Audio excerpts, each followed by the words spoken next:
آج کے اس پروگرام میں میری آمد ہوئی ہے یہاں پر، اس سے پہلے بھی میں یہاں آ چکا ہوں الحمدللہ،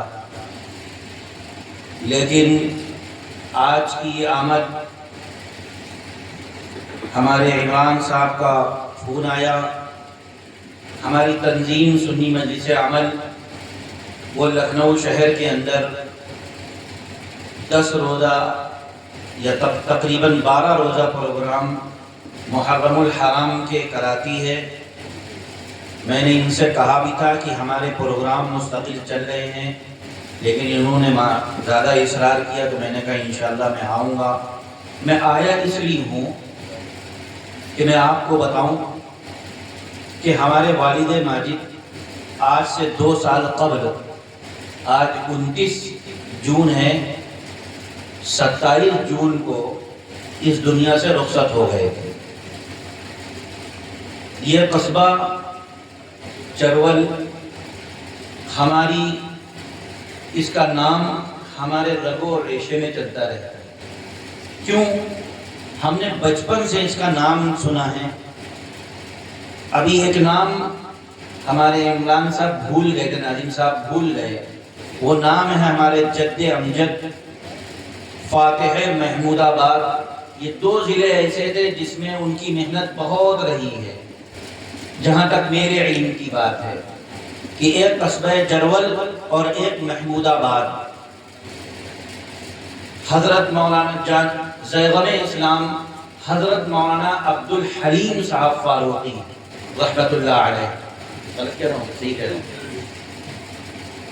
وہ یہاں آتے رہتے تھے، اور ہمارے جو بزرگ موجود ہوں گے ان کی ملاقات بھی رہی ہوگی ان سے، اور مجھے یقین ہے کہ یہاں موجود بھی ہوں گے وہ لوگ جن کی ملاقاتیں رہی ہوں گی ہمارے دادا محترم سے۔ اس کے بعد ہمارے والد ماجد حضرت مولانا قائد ملت حضرت مولانا عبدالولی فاروقی رحمۃ اللہ علیہ، اور آج میں ان کا بیٹا آپ کے سامنے یاسر فاروقی حاضر ہوں۔ یعنی یوں کہہ لیجئے کہ تیسری پشت ہے اصحاب کی مداحی میں، تیسری پشت ہے یہ کہ ہمارا یہاں سے اتنا پرانا اور اتنا گہرا تعلق ہے اس قصبے سے۔ لہذا میں نے اپنے اور دوسرے پروگراموں کو مؤخر کر کے باقاعدگی کے ساتھ، کیونکہ خواہش لکھنؤ میں بھی ہوتی ہے کہ آپ آئیے گا تو پروگرام ہو، میں نے اپنے پروگرام کو مؤخر کر دیا۔ میں نے کہا نہیں بھائی، اس تاریخ کو پھر اب کوئی اور پروگرام نہیں رہے گا، اور اگر رہے گا تو دوسرے کوئی حضرات جائیں گے، میں جرول جاؤں گا، کیونکہ یہ ہمارے والد محترم ہمارے جد امجد کی نشانی ہے، اور مجھے وہ لوگ بڑے محبوب ہیں جو ہمارے والد سے جن کا تعلق تھا۔ میں ڈھونڈ ڈھونڈ کے ان لوگوں سے ملتا ہوں، اپنے بڑوں کی دعائیں لیتا ہوں اور اپنے بڑوں کے پاس جاتا ہوں، کیونکہ حدیث میں بھی ہے کہ والد کے دوستوں سے، والد کے ملنے جلنے والوں سے، ان سے تعلق رکھنا چاہیے، ان کا خیال رکھنا چاہیے، ان سے ملتے جلتے رہنا چاہیے۔ اور جب ان سے ملتا ہوں تو ایک قلبی سکون ملتا ہے، ایک تسکین ملتی ہے کہ جب وہ سر پر ہاتھ رکھتے ہیں تو ایسا محسوس ہوتا ہے کہ واقعی ابھی دنیا کے اندر کوئی ہمارا اپنا موجود ہے۔ بہرحال یہ سب ایک تمہیدی باتیں تھی جو بتانا ضروری تھی۔ آج کے اس پروگرام میں، یہ پروگرام شہدائے اسلام کے نام سے منعقد ہیں۔ یہ جلسے 5 روزہ جلسے ہیں اور کافی عرصے سے یہ جلسے منعقد ہو رہے ہیں۔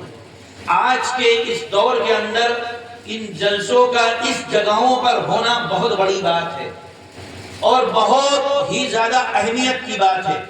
لہذا مجھے آپ لوگوں سے درخواست ہے کہ ان جلسوں کو برقرار رکھنے کے لیے آپ لوگ ہر طرح کی قربانی دیا کیجیے، ہر طرح کا تعاون کیا کیجیے، کیونکہ یہ اتنی اہمیت کے حامل ہے، شاید آپ نہ سمجھ سکتے ہو۔ ہم سے پوچھیے کہ کتنے اہمیت کے حامل یہ جلسے، ہم نے تو اس کو پکا پکایا پایا ہوا ہے، لیکن ہمارے بڑوں نے جس طریقے سے قربانیاں دی ہیں ہم تو اس کا عشر عشیر بھی نہیں کچھ کر پائے ہیں۔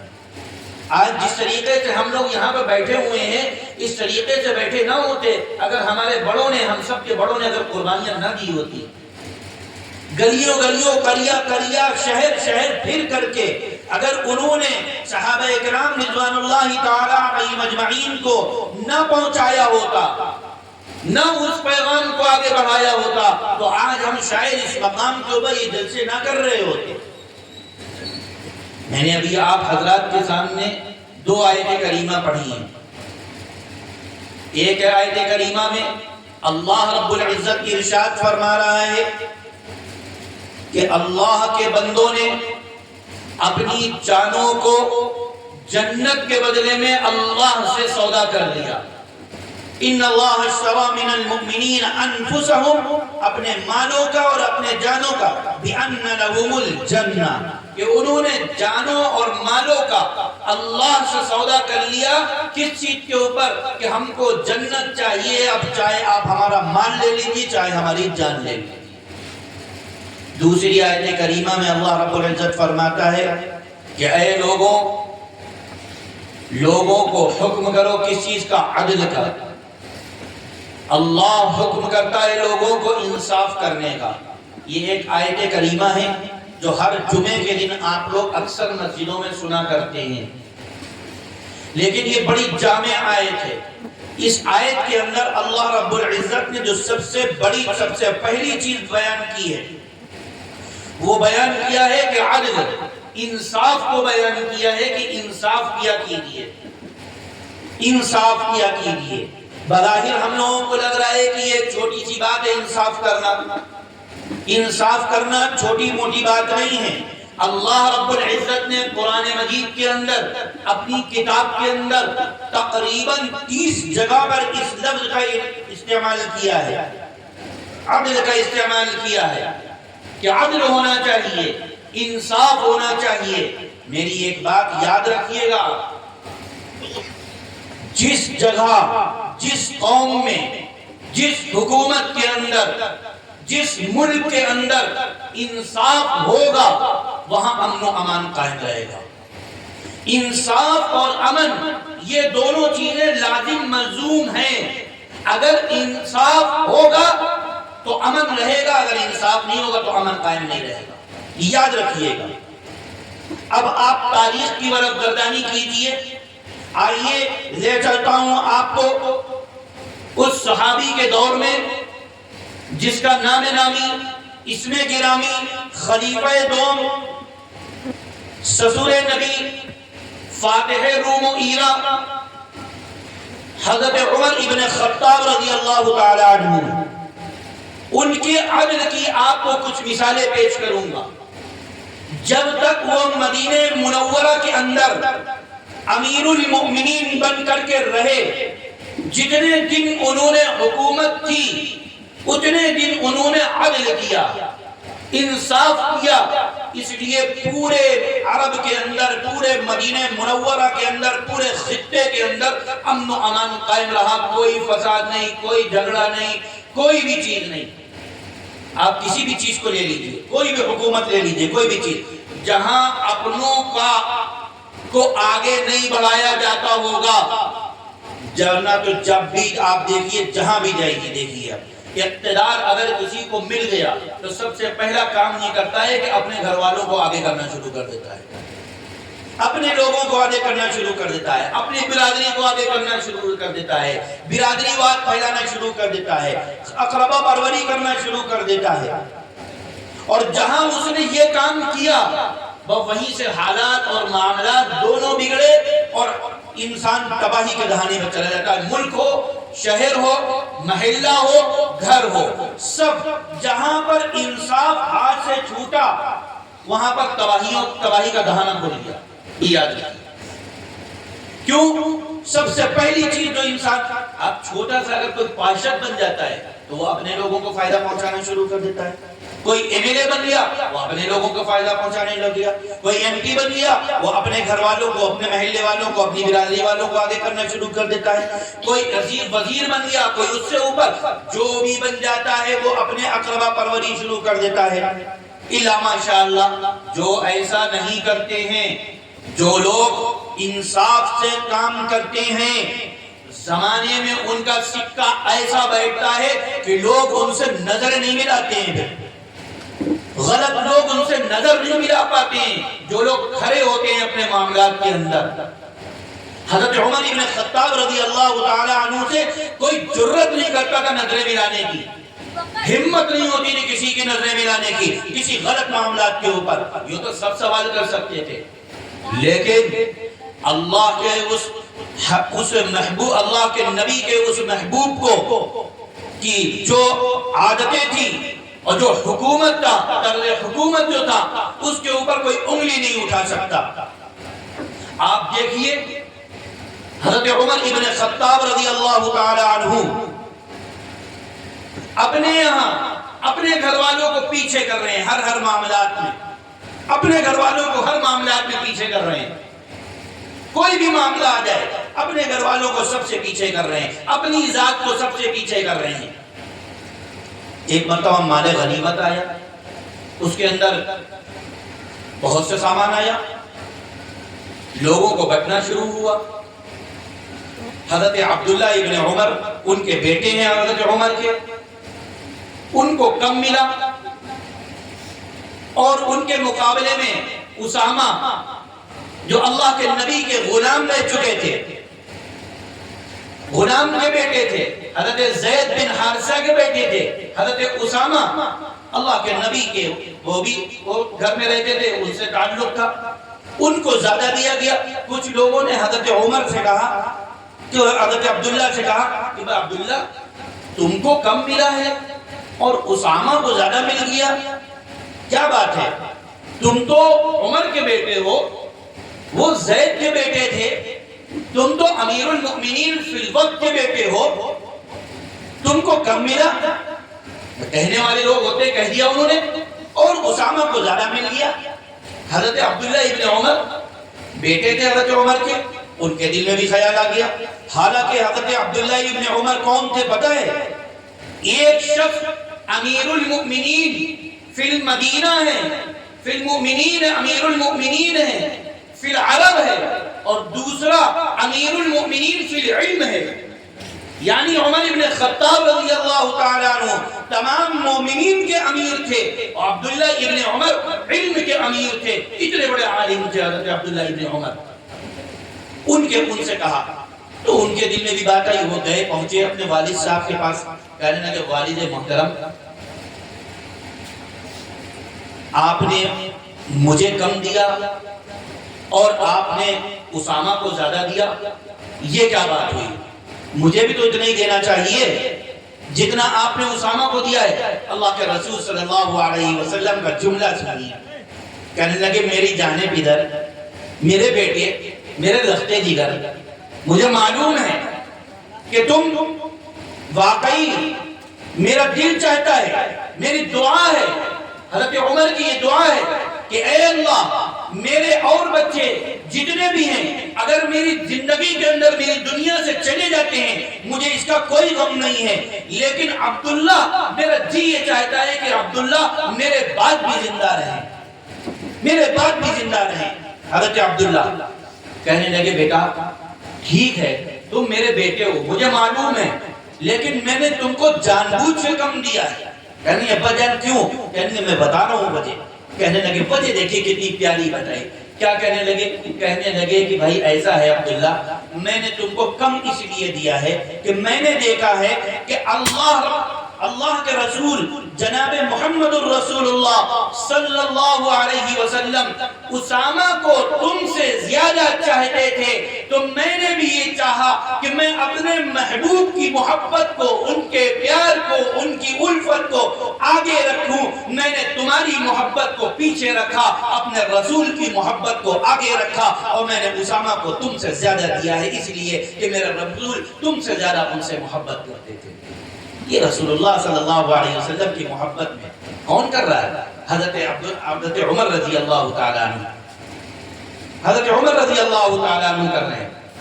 لہذا توجہ آپ میری طرف دیجیے، یہ انصاف یہ معاملہ تھا، انصاف کا معاملہ۔ اللہ کے رسول صلی اللہ علیہ وسلم نے اس کا جیسے اتنی محبت، حضرت عمر ابن خطاب رضی اللہ تعالیٰ عنہ انتہائی اعلیٰ درجے کے منصف، اعلیٰ درجے کے منصف. کبھی کبھی واقعات پڑھتا ہوں، ان کے واقعات پڑھتا جاتا ہوں، آنکھوں سے آنسو ٹپکتے جاتے ہیں، بالکل اسی طریقے سے جس طریقے سے حضرت علی رضی اللہ تعالیٰ عنہ کے آنسو ٹپک رہے تھے. کچھ نصیحتیں کی حضرت عمر نے اپنے آخری وقت میں. باہر نکلتے ہیں حضرت علی اور یہ کہتے جاتے ہیں عمر آپ نے اپنے پیچھے والوں کے لیے بڑا مشکل معاملہ چھوڑ دیا. عمر آپ نے اپنے پیچھے والوں کے لیے بڑا مشکل معاملہ چھوڑ دیا ہے. کیا بتاؤں عمر، آپ نے بڑا مشکل معاملہ چھوڑ دیا. یہ کیوں کہہ رہے ہیں عمر؟ اب حضرت علی کچھ دیکھا ہوگا تبھی تو کہہ رہے ہیں نا. کیا کہہ رہے ہیں؟ انہوں نے دیکھا یہ تھا کہ حضرت عمر ابن خطاب کے جب زخم لگ گیا اور شہادت کا وقت قریب آ گیا، تو جب زخم لگا تو اس وقت حضرت عمر ابن خطاب رضی اللہ تعالی عنہ نے، ڈاکٹروں نے، طبیب ان کے پاس آئے اور حکیم آئے، کہنے لگے عمر آپ کو شہد کی ضرورت ہے، شہد استعمال کیجیے، بیماری میں شہد استعمال کیجیے. انہوں نے کہا امیر المؤمنین فی الوقت ہیں، امیر المؤمنین فی الوقت یعنی وزیر اعظم، ملک کا وزیر اعظم. جملے سنیے کیا کہہ رہا ہے حکیم سے، رونگٹے کھڑے ہو جائیں گے. کہہ رہا ہے کہ میرے گھر کے اندر شہد تو موجود نہیں ہے، میرے گھر کے اندر شہد نہیں ہے. لوگوں نے کہا امیر المومنین بیت المال اتنا بڑا پڑا ہوا ہے، سرکاری خزانہ آپ کے ہاتھ میں ہے، آپ حاکم ہیں، آپ اتنے بڑے حاکم ہیں، آپ کے تو مالک ہیں اس کے، آپ کے لیے کیا ضرورت ہے، کیا پوچھنے کی ضرورت ہے، آپ کو کیا کہنے کی ضرورت ہے، آپ کو کسی سے کیا اجازت کی ضرورت ہے. آپ جائیے، آپ حکم دیجئے، ہم لوگ نکال کر کے لے آئیں گے. شہد وہاں پر رکھا ہوا ہے اچھا خاصا، آپ حکم دیجئے ہم لے آئیں گے، آپ اپنی ضرورت کا استعمال کر لیجئے. ارے ایک حاکم ہے، بیمار پڑا ہوا ہے، اس کو شہد کی ضرورت ہے، سرکاری خزانے سے اب نہیں کام آئے گا تو کب کام آئے گا؟ کیونکہ ایک امیر المؤمنین بیمار پڑا ہوا ہے، ملک کا لیڈر، ملک کا حکمراں، ملک کا امیر المؤمنین بیمار پڑا ہوا ہے، آپ کو لے لینا چاہیے، آپ حکم کیجئے ہم لوگ لے آئیں گے. کہیں لگے نہیں. جواب دیکھیے کیا کہہ رہے، کہیں نہیں میرے بھائی، میں اس قوم کا، میں اپنی قوم کا غلام ہوں، میں اپنی قوم کا نوکر ہوں، سید القوم خادمہم، قوم کا جو سردار ہوتا ہے وہ اس کا خادم ہوتا ہے. میں اپنی قوم کا، میں اس خزانے کا خادم ہوں، میں آپ لوگوں کا خادم ہوں. میں بغیر رعایا سے، کسی سے بھی کسی کی رعایا سے اجازت کیے وہ بغیر میں شہد نہیں لے سکتا. آئے مسجد نبوی کے اندر، مسجد نبوی کے اندر آتے ہیں اور آنے کے بعد حضرت عمر ابن خطاب لوگوں کو بلاتے ہیں. لوگ یہ سمجھ رہے تھے کہ شاید کوئی معاملات کی بات کریں گے، کوئی حکومت کی بات کریں گے، کوئی اسی طریقے سے کسی جنگ ونگ کی بات کریں گے، کوئی اور معاملات دوسرے کریں گے. لوگ آ گئے، کہنے لگے بھائی ایسا ہے کہ میں بیمار ہوں، مجھے حکیموں نے شہد بتایا ہے، مجھے حکیموں نے شہد بتایا ہے، لہذا میں آپ لوگوں سے اجازت لیتا ہوں کہ مجھے تھوڑا سا شہد مل جائے گا. یہ کون پوچھ رہا ہے؟ امیر المؤمنین فی الوقت پوچھ رہا ہے. کس سے؟ رعایا سے پوچھ رہا ہے کہ مجھے تھوڑا سا شہد مل جائے گا. اتنے سے شہد کے لیے امیر المؤمنین لوگوں سے اجازت لے رہے ہیں. میرے بھائی کیا وقت ہوگا، کیوں کہہ دیا حضرت علی رضی اللہ تعالیٰ عنہ نے کہ عمر آپ نے اپنے بعد والے لوگوں کے لیے بڑی مشکلیں پیدا کر دی، اتنا ٹف زمانہ گزار دیا، اتنے مشکل حالات آپ نے گزار دیے، اور آپ اتنے تھوڑے سے شہد کے لیے، چند قطرے شہد کے لیے آپ لوگوں سے اجازت لے رہے ہیں. حضرت عمر رضی اللہ تعالیٰ عنہ کا جواب تھا کہ کل قیامت کے دن اگر میں نے بغیر اجازت کے شہد لے لیا، یہ ان لوگوں کی ملکیت ہے، یہ لوگوں عوام کی ملکیت ہے، اگر میں نے یہ شہد لے لیا کل قیامت کے دن میرا رب کہیں مجھ سے نہ پوچھ لے کہ اے عمر جب تم نے بیمار تھے تو تم نے بغیر اجازت لوگوں کا شہد تم نے کیوں استعمال کر لیا تھا. میں کیا جواب دوں گا اپنے رب کو، میں کیا جواب دوں گا اپنے رب کو. یہ حضرت عمر ابن خطاب جب خود اتنی زیادہ احتیاط، تو پھر کیا یاد رکھیے کہ پھر وہ کسی اور کو پنپنے دیں گے، پھر وہ کسی اور کو کچھ کرنے دیں گے، خود برد کسی اور کے معاملات میں کریں گے کچھ. کوئی رعایت نہیں ہوتی تھی، کسی معاملات میں کوئی رعایت نہیں. جب وہ خود اتنے پیچھے ہیں، جب خود اتنے معاملات میں ہیں، کسی کے لیے کچھ بھی نہیں، پھر کوئی رعایت نہیں ہوتی تھی۔ ایک مرتبہ آپ کی بیوی صاحبہ نے غالباً شاہ مصر کی بیوی کو کچھ عطر بھیج دیا، ہدیے میں۔ ادھر سے واپسی میں اس نے بھی ان کو ہدیہ بھجوایا اور کچھ ہیرے جواہرات کچھ بھیج دیے۔ حضرت عمر رضی اللہ تعالی عنہ کو پتہ چل گیا کہ یہ ان کے لیے آئے۔ کہا کہ یہ کس نے بھیجے تھے؟ کہا میں نے خوشبو بھیجی تھی، اس لیے انہوں نے وہاں سے یہ بھیجا ہے مجھے ہدیہ۔ کہا اچھا بھائی، اگر ہم کسی کو ہدیہ بھیجیں گے تو ہم کو بھی کوئی ہدیہ بھیجے گا تو میرا ہی تو ہوگا۔ حضرت عمر رضی اللہ تعالی عنہ کا جواب سنیے۔ کہنے لگے کہ ایک بات سنو، تم نے جو یہ عطر کی شیشیاں بھیجی تھی وہ ظاہر سی بات ہے تم نے اپنے پاس سے بھیجی تھی، لیکن لے کے کون گیا تھا؟ حکومت کا قاصد گیا تھا لے کر۔ اور جب اس نے قبول کیا تو اس کو یہ معلوم ہوا کہ امیر المؤمنین فی الوقت حضرت عمر ابن خطاب کی بیوی نے بھیجا ہے۔ اس کے اوپر ایک اثر پڑا، اس نے تم کو جو بھجوایا ہے وہ ہمارے خادم سے بھجوایا ہے، قوم کے خادم سے بھجوایا ہے، قوم کے قاصد سے بھجوایا ہے اور ہماری رعایت کرتے ہوئے بھجوایا ہے، لہذا یہ جو تمہارے پاس ہیرے جواہرات جو آئے ہیں اس کو میں ایسا کرتا ہوں کہ اس کو بیت المال میں جمع کر دیتا ہوں، کیونکہ یہ میری وجہ سے، میرے نام کی وجہ سے آیا ہے اور میں قوم کا امیر ہوں، میری وجہ سے کوئی میرا استحسان نہ کرے، میرا گھر والا کوئی الگ سے کوئی کمائی نہ کرے، اس لیے یہ ہیرے جواہرات میں بیت المال میں جمع کرتا ہوں۔ ہوگا کوئی اتنا بڑا منصف جو اس طریقے سے ہدیے کو واپس کرا دے؟ جب اس طریقے کے معاملات ہوئے تو پھر حضرت عمر رضی اللہ تعالی عنہ کے زمانے میں پرندہ پر نہیں مار سکتا تھا، پرندہ پر نہیں مار سکتا تھا، ایک کوئی دن کا نہیں ہل سکتا تھا حضرت عمر ابن خطاب کی اجازت کے بغیر۔ لوگ کہتے ہیں کہ حضرت عمر نے یہ حق مار دیا تھا، وہ حق مار دیا تھا۔ حضرت عمر رضی اللہ تعالی عنہ تو ایسے ہیں کہ انہوں نے اپنا حق چھوڑ دیا، انہوں نے تو اپنے حق چھوڑ دیے۔ ان کے زمانے میں لوگ فتنہ پرور پیدا ہو رہے تھے لیکن ہمت نہیں پڑی ان کی سر اٹھانے کی۔ جنہوں نے بعد میں سر اٹھائے ہیں وہ موجود تھے لیکن ان کے زمانے میں ہمت نہیں پڑی کہ وہ سر اٹھائیں اور کسی اور چیز کا دعویٰ کریں۔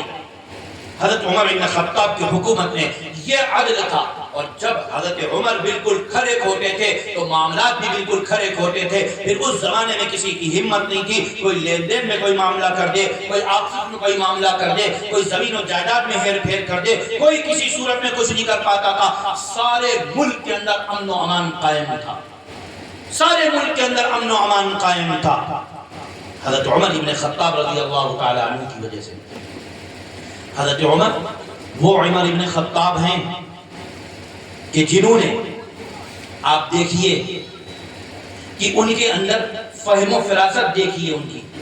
بعض لوگ بہت سی باتیں کرتے ہیں حضرت عمر ابن خطاب رضی اللہ تعالیٰ عنہ کے بارے میں، الٹی سیدھی بس قصے کہانیاں گڑھ لی تھی اپنی طرف سے، قصے کہانیاں گڑھ لی، کوئی کہتا ہے کچھ، کوئی کہتا ہے کچھ، اور اسی طریقے سے حضرت عمر ابن خطاب رضی اللہ تعالیٰ عنہ سے جلنا شروع کر دیا، حسد شروع کر دیا۔ کیوں حضرت عمر رضی اللہ تعالیٰ عنہ سے یہ جلن، یہ حسد کیوں ہے؟ کیونکہ حضرت عمر رضی اللہ تعالیٰ عنہ کے زمانے کے اندر کسی کی دکان نہیں چل پائی تھی، کوئی غلط دکان نہیں چل پائی تھی، کوئی بھی الٹی سیدھی دکان نہیں چل پائی تھی۔ حضرت عمر تو اتنے دور اندیش تھے اور اتنے معاملات میں کھڑے کھوٹے تھے کہ وہ اپنوں کو بھی نہیں بخشتے تھے بالکل۔ ان کا معاملہ یہ تھا، سیدھا سادہ معاملہ کہ نا سب سے پہلے، اور یہی پنڈا ہے، جب بھی کوئی اقتدار میں آتا ہے تو اس کے گھر والے سب سے پہلے معاملات خراب کرتے ہیں، اس کے رشتہ دار سب سے پہلے خراب کرتے ہیں معاملات، اس کے محلے والے، اس کے تعلق والے سب سے پہلے معاملات خراب کرتے ہیں۔ اگر سب سے پہلے اپنے لوگوں کے اوپر کمان کس لی جائے، ان کے اوپر قدغن لگا دی جائے، ان کو اگر ٹائٹ کر دیا جائے تو اگلوں کی ہمت نہیں پڑتی آگے بڑھنے کی۔ لیکن ہمارے یہاں معاملہ یہ ہے کہ جب کوئی آدمی اقتدار میں آتا ہے تو سب سے پہلے اس کے گھر والے، اس کے لوگ شروع ہو جاتے ہیں۔ حضرت عمر ابن خطاب کی فراست اور تدبر اتنا آگے تھا کہ وہ ساری چیزیں سمجھتے تھے، اور ان کے زمانے کے اندر بڑے بڑے لوگوں کا پیتا پانی ہوتا تھا۔ اس کی بھی مثال سن لیجیے، اس کی بھی مثال سن لیجئے. کیا مثال؟ حضرت خالد بن ولید رضی اللہ تعالی عنہ کتنے بڑے جرنیل ہیں. آپ سب لوگوں نے نام سنا ہوگا, سب نے واقعات سنے ہوں گے ان کے کہ کتنی جنگیں انہوں نے لڑی ہیں. تقریباً 100 کے قریب جنگیں لڑی انہوں نے, اور کوئی جنگ ایسی نہیں ہے جو وہ ہارے ہوں. ساری فتوحات ان کے میں, سارے جہاں جس طرف گھس جاتے تھے اس طرف قلع قمع کرتے ہوئے نکل جاتے تھے, جھنڈے گاڑتے ہوئے نکل جاتے تھے. فتوحات ان کے دامن چوم, ان کے قدم چومتی تھی حضرت خالد بن ولید کی. اتنے بڑے جرنیل تھے وہ, اتنے بڑے کمانڈر تھے وہ. سارے لوگوں کو ان کے اوپر اعتماد تھا, سب کو اعتماد تھا. حضرت عمر رضی اللہ تعالی عنہ کا زمانہ آیا, دیکھا کہ خالد جدھر جا رہے ہیں فتوحات ان سے لپٹتی چلی آ رہی ہیں, ان کے قدم چوم رہی ہیں. لوگوں میں چرچا شروع ہو گیا کہ خالد کی وجہ سے یہ سب ساری فتوحات ہو رہی ہیں. لوگوں میں چرچا شروع ہو گیا, لوگ یہ سمجھنے لگے کہ جدھر خالد رہیں گے ہم ادھر جائیں گے. لوگ کہنے لگے, یعنی لوگوں کا بھروسہ اب خالد کے اوپر ہونے لگا. حضرت عمر ابن خطاب نے رضی اللہ تعالیٰ عنہ نے بھانپ لیا, دور کی نگاہیں کی بھانپ لیا کہ یہ معاملہ بڑا غلط ہو رہا ہے یہاں پر. اگر یہی ہوتا رہا تو حالات خراب ہوتے چلے جائیں گے, معاملات خراب ہوتے چلے جائیں گے, پھر عقیدہ خراب ہوتا چلا جائے گا. سب سے بڑی چیز جو حضرت عمر ابن خطاب رضی اللہ تعالیٰ عنہ نے کی ہے وہ عقیدے کی درستگی کا کام کیا ہے, وہ بہترین کام کیے حضرت عمر ابن خطاب نے. کیا کیا؟ حضرت خالد ابن ولید کے بارے میں سنا کہ ان کی لوگ یہ کہہ رہے ہیں کہ ان کی وجہ سے فتوحات ہو رہی ہیں. لوگ جدھر خالد جاتے ہیں لوگ کہتے ہیں کہ ہم کو بھی ادھر ہی کر دیجئے, اسی ٹکڑی میں ہم کو بھی داخل کر دیجئے. حضرت عمر رضی اللہ تعالیٰ عنہ نے جب یہ سنا تو حضرت عمر نے اپنا قاصد بھیجا اور کہا کہ خالد کو اس کمانڈری سے زبردست جنگ کا ماحول, فوجیں آمنے سامنے ہو رہی ہیں. حضرت خالد ابن ولید کمانڈر بنے ہوئے ہیں, دوسرے صحابی ان کے ماتحت ہیں. حضرت عمر ابن خطاب نے بیچ جنگ کے میدان میں ان کے لیے یہ پروانہ بھیج دیا, کہنے لگے خالد کو جا کر کے معزول کر دو, ہٹا دو کمانڈری سے, اور نام دے دیا عبیدہ ابن جراح کا کہ ان کو کمانڈر بنا دو. بیچ میدان میں, بیچ جنگ میں, بتائیے کسی کی جرت ہوگی؟ مدینے میں بیٹھا ہوا شخص, لڑائی ہو رہی ہے کہاں کوسوں میل دور, اور وہاں پر خالد جھنڈا اٹھائے ہوئے اسلامی پرچم لہرا رہے ہیں, جیت حاصل کرتے چلے جا رہے ہیں وہاں پر, اور وہ ان کے ماتحت سارے صحابہ اکرام لڑ رہے ہیں, جیت ہوتی چلی جا رہی ہے, فتوحات ہوتی چلی جا رہی ہیں, وننگ ہوتے چلے جا رہے ہیں, جیتتے چلے جا رہے ہیں. لیکن ایک دم سے حضرت عمر رضی اللہ تعالی عنہ کا پروانہ پہنچتا ہے, ایک صحابی پہنچتے ہیں, خالد ابن ولید سے ملتے ہیں اور کہتے ہیں خالد امیر المؤمنین کا آرڈر آیا ہے کہ آپ کو اس معرکے سے ہٹایا جاتا ہے, آپ کا عہدہ لیا جاتا ہے, آپ کے سر سے پگڑی اتارنے کا حکم دے دیا گیا ہے, آپ سے وہ تلوار لینے کا حکم دے دیا گیا ہے, لہذا آج سے آپ اس عہدے سے معزول ہو رہے ہیں, آپ کو کمانڈر نہیں بنایا جا رہا ہے, اب آپ کو ماتحت ہو کر کے جنگ لڑنا ہوگی. لہذا ان کے سر سے پگڑی اتاری اور وہ پگڑی حضرت عبیدہ ابن جراح کو دے دی. خالد ہکا بکا, پورے صحابہ ہکا بکا, یہ کیا ہو گیا, یہ کیا کر دیا, یہ جرت کس کی تھی؟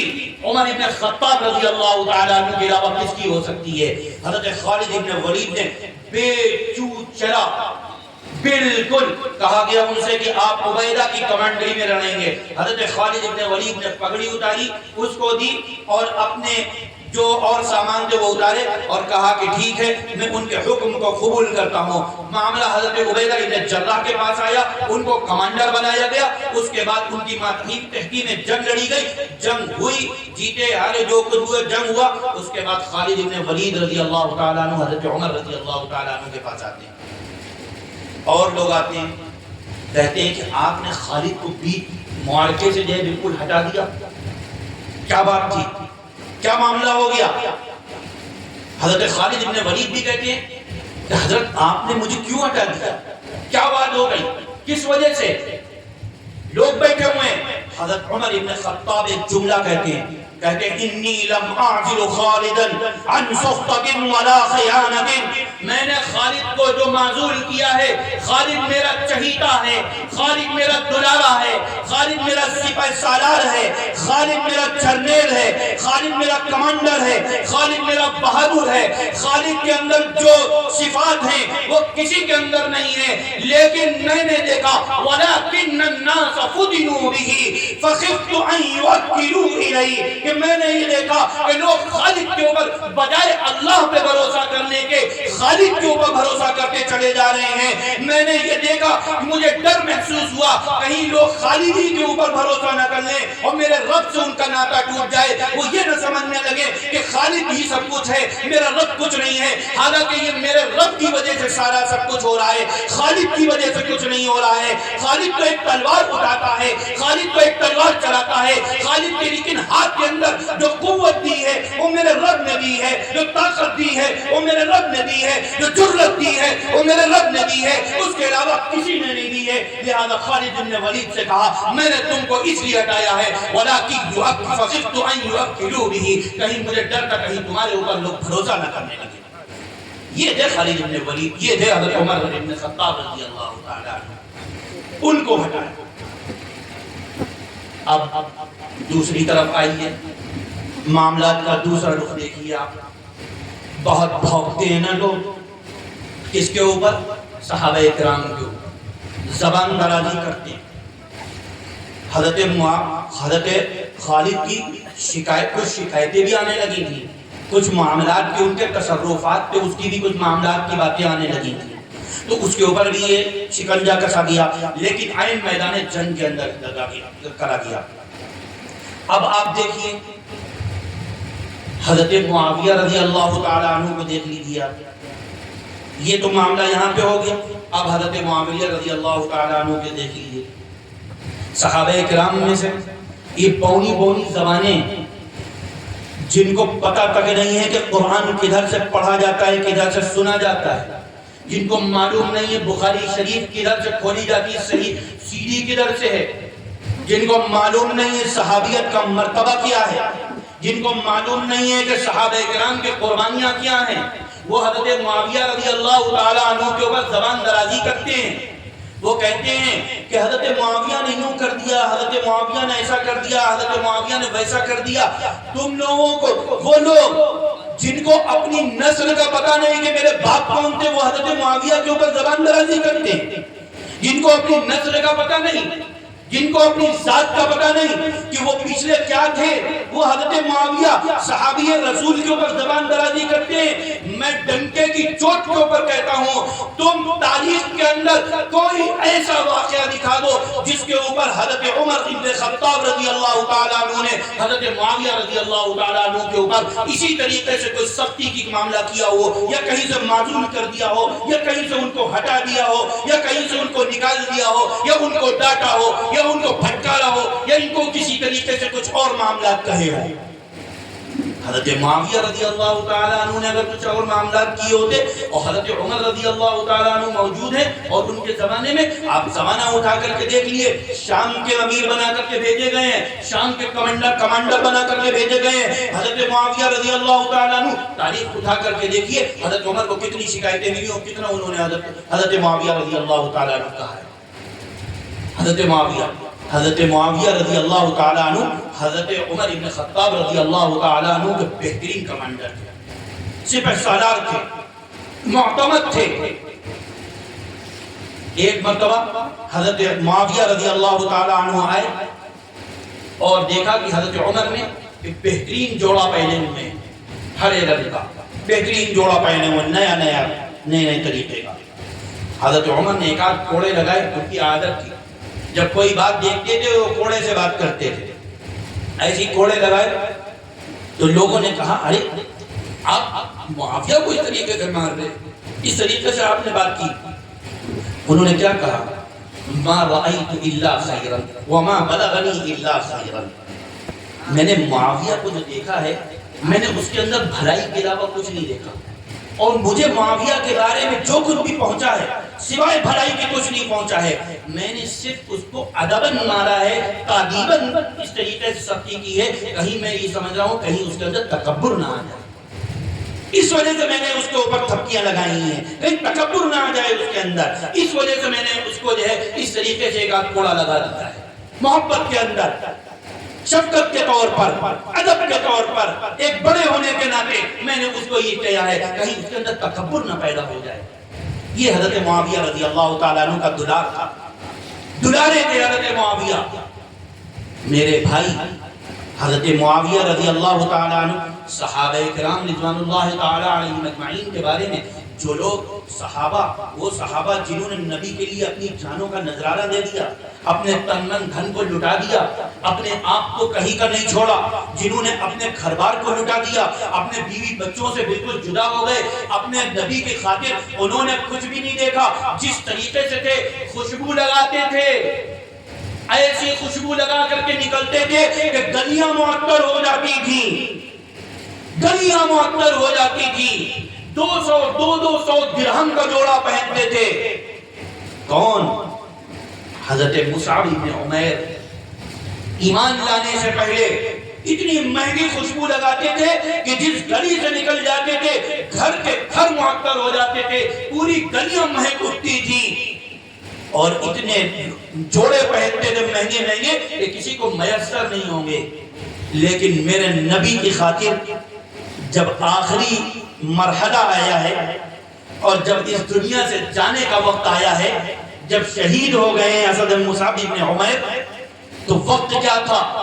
آنکھ میں آنسو آ جاتے ہیں جب پڑھ لیتے ہیں ان کا واقعہ کہ میرے نبی کھڑے ہوئے ہیں، حضرت مصعب بن عمیر کا جنازہ رکھا ہوا ہے، لاش رکھی ہوئی ہے، چادر تلاش کی جا رہی ہے، چادر نہیں مل رہی ہے، کفن نہیں مل رہا ہے کہ مصعب بن عمیر کو کفن دے دیا جائے، بڑی مشکل سے ایک چادر ملتی ہے، جب مصعب بن عمیر کے اوپر رکھی جاتی ہے، سر ڈھانپتے ہیں، پیر کھلے جا رہے ہیں، پیر ڈھانپتے ہیں، سر کھلا جا رہا ہے، آخر میں میرے نبی نے کہہ دیا، میرے نبی سے کہنے لگے حضرت عمیر کے لیے کفن نہیں مل رہا ہے، سر ڈھانپ رہے ہیں، پیر کھلے جا رہے ہیں، پیر ڈھانپ رہے ہیں، سر کھلا جا رہا ہے، میرے نبی نے فرما دیا کہ آپ لوگ سر ڈھانپ دیے، پیروں کے اوپر گھاس ڈال دیے، میرا عمیر اسی طریقے سے جائے گا۔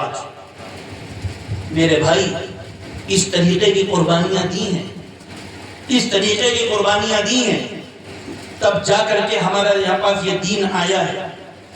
اور اس کے بعد صحابہ کرام رضوان اللہ تعالی علیہم اجمعین کو کہنا، الٹا سیدھا کہنا، آج میں آپ کے سامنے عقیدے کی بات کروں گا اور عقیدے کی بات سن کر کے جائیے گا، میری بات عقیدے پر ختم ہوگی انشاءاللہ العظیم، تاکہ اپنے لوگوں کو پتہ چلے۔ آج ہم لوگوں کے، ہمارے نوجوانوں کو، ہمارے بچوں کو پتہ ہی نہیں ہے کہ ہماری اور ان سے مخالفت کس چیز میں ہے، ہمیں یہ معلوم ہی نہیں کہ ہماری مخالفت کس چیز میں ہے، ہم کیوں یہ شعلہ اسلام کے جلسے کر رہے ہیں، ہم کس وجہ سے کر رہے ہیں۔ بڑی آسانی سے لوگ کہہ دیتے ہیں کہ ہم نے ان میں فرق تھوڑی نہ زیادہ، میں نے بڑے بڑے پڑھے لکھے لوگوں کو دیکھا ہے جو کہتے ہیں کہ زیادہ فرق نہیں ہم میں ان میں، کیوں؟ توحید میں بھی وہ لوگ ہمارے ساتھ ہیں، رسول اللہ رسالت میں بھی ہمارے ساتھ ہیں، کتاب اللہ میں بھی ہمارے ساتھ ہیں، کچھ جزوی اختلاف ہیں، بس صحابہ کرام کو تھوڑا بہت کہہ دیتے ہیں وہ لوگ، بس صحابہ کرام کو تھوڑا بہت کہہ دیتے ہیں۔ میں آپ کو بتاؤں، صرف صحابہ کرام کو کہہ دیتے ہیں، کچھ نہیں ہو۔ اللہ رب العزت یہ تینوں چیزوں کے اندر ان کے عقیدے خطرناک ہیں، خراب ہیں۔ میں آپ کو بتاتا ہوں اللہ کے بارے میں ان کا عقیدہ کیا ہے، آپ فیصلہ کریے گا کہ ایمان والے ہیں کہ نہیں ہیں، پھر آپ فیصلہ کریے گا کہ مومن کون ہیں، مومن کی صفات کون سی ہیں، ایمان والے کون سے لوگ ہیں۔ اللہ کے بارے میں عقیدہ بالکل صاف ستھرا، بہت سے لوگ لچک رکھتے ہیں، میں اس لیے اس بات کو صاف کرنا چاہتا ہوں، یہ لچک ختم کیجیے اپنے اندر سے۔ کیوں؟ عقیدے کے اندر اگر لچک آ گئی، یاد رکھیے گا پھر آپ کہیں سے نہیں رہ جائیں گے۔ آج ہمارے یہاں دوستیاں کی جا رہی ہیں، آپس میں بیٹھا اٹھا جا رہا ہے، گھوما ٹہلا جا رہا ہے، انہی کی بیٹیوں سے شادیاں کر لی جاتی ہیں، آج ہمارے گھرانے انہی کی طرح ہو گئے.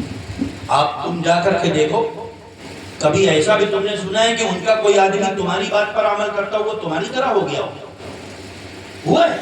تم تو ہو گئے ان کی طرح، کیونکہ انہوں نے اپنا عقیدہ تمہارے اندر ایک ایک قطرہ کر کے انہوں نے پلا دیا تمہارے اندر. تم بھی یہ سمجھنے لگے ہاں وہی سچ ہے، وہی برحق ہے، لہذا تم بھی انہی کی گانے لگے. تم نے کبھی اپنا معاملہ سنا؟ تم نے کبھی اپنے بارے میں سوچا کہ تمہارا عقیدہ کیا ہے، ان کا عقیدہ کیا ہے؟ صرف 2 مہینے کی بات، اس کے بعد ساری خرافات. تم نے سنا ان کا عقیدہ؟ مجھ سے سنو. وہ کہتے ہیں اللہ کے اوپر عقیدے کے بارے کہتے ہیں کہ لوگ یکساں ہیں. بہت سے لوگ کہتے ہیں وہ تو توحید میں بھی ہے، آپ کے ساتھ شامل ہے. اللہ کو وہ بھی مانتے ہیں، اللہ کو آپ بھی مانتے ہیں. نبی کو وہ بھی مانتے ہیں، نبی کو آپ بھی مانتے ہیں. صحابہ کو وہ بھی مانتے ہیں، صحابہ کو آپ بھی مانتے ہیں. قرآن کو وہ بھی مانتے ہیں، قرآن کو آپ بھی مانتے ہیں. میں کہتا ہوں میں سمجھاؤں گا، مجھ سے آگے بات کرو، میں بتاؤں گا کتنا مانتے ہیں کتنا نہیں مانتے. اس کے بعد بڑا فرق ہے، بڑی باریکی اس کے اندر. اس معاملے کے اندر بہت سوچ سمجھ کر کے زبان چلانا چاہیے، قلم اٹھانا چاہیے. جس کا جو دل چاہتا ہے لکھ دیتا ہے، جس کا جو دل چاہتا ہے کہہ دیتا ہے. عقیدہ توحید کی بات لیجیے، اوپر سے چل رہا ہوں. عقیدہ توحید اللہ رب العزت کے بارے میں وہ ہمارے ساتھ یکساں ہیں. اللہ رب العزت کے بارے میں وہی کہتے ہیں، ان کا عقیدہ ہے. پڑھیے گا امام اہل سنت حضرت مولانا عبدالشکور لکھنوی فاروقی لکھنوی رحمت اللہ علیہ کو، انہوں نے لکھا ہے کہ ان کا عقیدہ اللہ رب العزت کے بارے میں یہ ہے کہ اللہ کو بدا ہو جاتا ہے، اللہ کو بھول ہو جاتی ہے. اللہ کبھی کوئی اور احکامات بھیجتا ہے، پھر اس کو تھوڑی سی چوک ہو جاتی ہے، پھر دوسرے احکام بھیج دیتا ہے. اللہ کوئی اور معاملہ پہلے کرتا ہے، اس کو بھول ہو جاتی ہے، پھر دوسرا معاملہ کر کے بھیجتا ہے. یہ عقیدہ بڑا کس کے ساتھ ہے؟ اللہ کے ساتھ ہے. یعنی اللہ کو بھول ہو جاتی ہے. نعوذ باللہ من ذالک. اللہ کے بارے میں یہ عقیدہ ہے کہ اللہ کو بھول ہو جاتی ہے. پہلا عقیدہ. جس کو اللہ کے بارے میں شک ہو وہ ایمان والا ہوگا؟ نہیں ہوگا ایمان والا. دوسری بات، رسالت میں کہتے ہیں کہ لوگ سب یکساں ہیں. رسالت میں یکساں ہیں. سنو رسالت میں کس جگہ یکساں ہیں؟ کہتے ہیں کہ محمد عربی صلی اللہ علیہ وسلم کو وہ بھی مانتے ہیں، آپ بھی مانتے ہیں. میں کہتا ہوں بہت اچھی بات، میں بھی مانتا ہوں محمد عربی کو، آپ بھی مانتے ہیں محمد عربی کو، بہت اچھی بات. لیکن ان سے ذرا سے یہ پوچھ لیجئے گا آپ کہ ان کے عقیدے کے بارے میں کہ پھر 12 اماموں کے بارے میں تم کیا کہتے ہو؟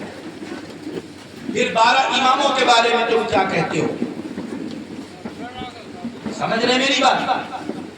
کہ پھر تم 12 امام کہ ان کا عقیدہ رسالت کے بارے میں یہ ہے کہ رسالت کے بارے میں وہ کہتے ہیں کہ یہ یکساں ہیں. میں کہتا ہوں ٹھیک ہے، تم بھی محمد کو مانتے ہو، ہم بھی محمد کو مانتے ہیں، لیکن پھر یہ 12 امام کہاں جائیں گے؟ ان کا کہنا یہ ہے کہ یہ 12 امام پورے باقاعدہ ان کے علماء کا دو جواب ہے. وہ بالکل برسر منبر یہ بات کہتے ہیں کہ ہمارے اماموں کا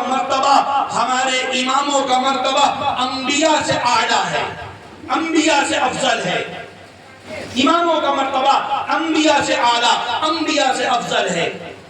بتائیے، نبیوں سے اعلیٰ اپنے اماموں کا مرتبہ مانتے ہیں، یعنی ختم نبوت کا انکار کرتے ہیں. نبی کریم صلی اللہ علیہ وسلم کی نبوت کا انکار ہوا کہ نہیں ہوا؟ جب اماموں کا مرتبہ اعلیٰ ہو گیا، وہ کہتے ہیں ہمارے امام معصوم ہیں، ہمارے امام مفترض الطاعہ ہیں، ہمارے امام حلال اور حرام کرنے کا ان کو اختیار حاصل ہے، وہ جو چاہیں کر سکتے ہیں. یہ تو ہمارے نبی کو بھی نہیں حاصل تھا. میرے رب قرآن مجید کے اندر اللہ رب العزت میرے نبی کی ایک چیز سے چھوڑنے کے اوپر تنبیہ کر رہا ہے. یا ایھا النبی لم تحرم ما احل اللہ لک تبتغی مرضات ازواجک. اے نبی، آپ اللہ نے جن چیزوں کو حلال کیا ہے آپ ان چیزوں کو کیوں حرام کر رہے ہیں؟ یہ تو میرے نبی کے اوپر بھی جائز نہیں ہے، یہ تو میرے نبی کو بھی اجازت نہیں ہے حلال چیزوں کو حرام کرنے کی اور حرام چیزوں کو حلال کرنے کی. یہ کہتے ہیں کہ ہمارے اماموں کو یہ درجہ ملا ہوا ہے کہ وہ حلال چیزوں کو حرام اور حرام چیزوں کو حلال کر سکتے ہیں. ختم نبوت کے اوپر ڈاکہ ڈالا ہوا اپنے نبی کے بعد. تو اب نبی کے بعد 12 امام تو اس کا مطلب نبی کی نبوت کے اوپر معاملہ. آپ بتائیے کہ یہ معاملہ ختم نبوت کے اوپر آیا, رسول اللہ صلی اللہ علیہ وسلم کے اوپر آیا. جو نبوت کے اندر, جو رسول اللہ صلی اللہ علیہ وسلم کی نبوت اور ان کی ختم نبوت کا انکار کرے, وہ مومن ہو سکتا ہے کہ نہیں مومن ہو سکتا ہے, یہ آپ اپنے دل میں بٹھائیے گا. آج ہمارے نوجوان ساتھی, آج ہمارے نوجوان بھائی وہ باقاعدہ موبائل دیکھتے ہیں, ان کے اوپر کلپیں آتی ہیں اور ریلیں آتی ہیں. ان ریلوں کے اندر, چھوٹی چھوٹی ریلوں کے اندر فتنہ پیدا کیا جا رہا ہے. چھوٹی چھوٹی چیزوں کے اوپر, فروعی مسائل کے اختلافوں کے اوپر وہ ریلیں بنائی جا رہی ہیں. اب وہی بھائی ہمارے سنتے رہتے ہیں, ان کا عقیدہ بنتا جاتا ہے, وہ ہم سے سوال کرتے ہیں کہ ایسا معاملہ ہے ویسا معاملہ ہے. تو ہم نے بھی سوچا کیوں نہ اپنے بھائیوں کا عقیدہ صاف کریں, جہاں جہاں موقع ملے وہاں صاف کریں. تیسری بات, اللہ کی کتاب قرآن مجید, آپ یہ بتا دیجئے کہ ذرہ برابر اگر قرآن مجید کے اندر آپ یہ سوچ لیں ذرہ برابر بھی کہ اس کے ایک نقطے کے اندر, اس کے ایک زبر زیر پیش کے اندر, اس کے ایک حرف کے اندر, اس کے ایک لفظ میں تبدیلی پائی جاتی ہے, تو کیا آپ کا ایمان باقی رہے گا؟ نہیں رہے گا نا. اگر آپ یہ کہیں کہ ہمارے قرآن جو ہمارے پاس موجود ہے, میں نے ایک واقعہ سنا تھا اپنی والدہ صاحبہ سے. تو میں بچپن میں نے ایک واقعہ سنا اپنی والدہ سے. میری والدہ بڑے واقعات سناتی, میں نے وہ واقعہ سنا اپنی والدہ سے. وہ واقعہ مجھے ملتا نہیں تھا کہیں پر بھی, لیکن ایک دن مدرسہ دارالعلوم فاروقیہ کاکوری میں ایک بچے کا قرآن مکمل ہوا. اچھا, میں نے بھی ٹوٹی پھوٹی کتابیں پڑھی تو اس کے اندر مجھے کوئی تحقیق کرا تو واقعہ ملا نہیں. تو میں بیٹھا ہوا تھا, قرآن مجید ایک بچے کا مکمل ہوا, اور اس بچے کا قرآن مجید جب مکمل ہوا تو اس میں دعائیہ تقریب ہوئی. حضرت مولانا عبدالعلی فاروقی دامت برکاتہ العالیہ, ہمارے بڑے والد محترم, انہوں نے یہ واقعہ بیان کیا. جو والدہ نے بیان کیا تو وہی واقعہ بیان کیا. کیا واقعہ بیان کیا؟ یہ جو آپ نے پڑھا ہوگا سورہ کہف کے اندر, فَأَبَوْا أَن يُضَيِّفُوهُمَا, فَأَبَوْا أَن يُضَيِّفُوهُمَا, یہ آپ نے آیت پڑھی ہے, آپ نے دیکھی ہوگی. تو اس میں اس کا پس منظر یہ ہے کہ جو حضرت موسیٰ علیہ السلام, حضرت بالکل شارٹ میں بتاتا ہوں, حضرت موسیٰ علیہ السلام اور حضرت خضر علیہ السلام, جب حضرت موسیٰ سے کہا گیا تھا تم خضر کے ساتھ رہو اور ان کے ساتھ ان کے معاملات دیکھو, ان کے ساتھ تربیت حاصل کرو اور جاؤ ان کے ساتھ رہو, تو حضرت موسیٰ علیہ السلام حضرت خضر علیہ السلام کے ساتھ رہتے تھے. تو 3 واقعے پیش آئے تھے. تو ان میں سے ایک واقعہ یہ پیش آیا کہ حضرت خضر علیہ السلام ایک بستی کے پاس سے گزرے, وہاں انہوں نے کہا کہ کچھ کھانا ملے گا, کچھ وہ بھوکے تھے. تو ان بستی والوں نے ان کو کھانا دینے سے انکار کر دیا. کھانا دینے سے کیا کر دیا؟ انکار کر دیا کھانا دینے سے بستی والوں نے. تو لیکن آگے جب چلے تو آگے چلنے کے بعد دیکھا کہ ایک دیوار ہے اور وہ دیوار ٹیڑھی ہے. سائے کے لیے حاصل کیا, بیٹھے کے لیے دیکھا دیوار ٹیڑھی ہے. تو حضرت خضر نے اس دیوار کو سیدھا کر دیا. حضرت موسیٰ علیہ السلام بول پڑے کہ یار حضرت آپ نے یہ کیا کر دیا؟ یہ بستی والے ایسے لوگ ہیں جنہوں نے آپ نے کھانا مانگا, پانی مانگا, انہوں نے آپ کو دانا پانی نہیں دیا, اور آپ ہے کہ آپ ان کی دیوار کو صحیح کیے دے رہے, آپ ان کی دیوار کو صحیح کیے دے رہے. یہ کیا بات ہو گئی؟ آپ کے ساتھ ایسا سلوک اور آپ کے ساتھ ایسا سلوک. تو اب یہ بات ختم ہو گئی. وہ آگے کے واقعات ہیں, حضرت موسیٰ علیہ السلام نے اس کے جوابات دیے, وہ ایک تفصیلی بات ہے, اس کو چھوڑتے ہوئے آگے بڑھتے ہیں. یہ واقعہ جب ہو گیا, ختم ہو گیا, تو حضرت عمر رضی اللہ تعالی عنہ کے زمانے میں وہ لوگ آئے, اس بستی کے لوگ, اور اس بستی کے لوگوں نے آ کر کے کہا کہ حضرت ایک آپ سے ریکویسٹ کرنا چاہتے ہیں. کہنے لگے کیا بتاؤ؟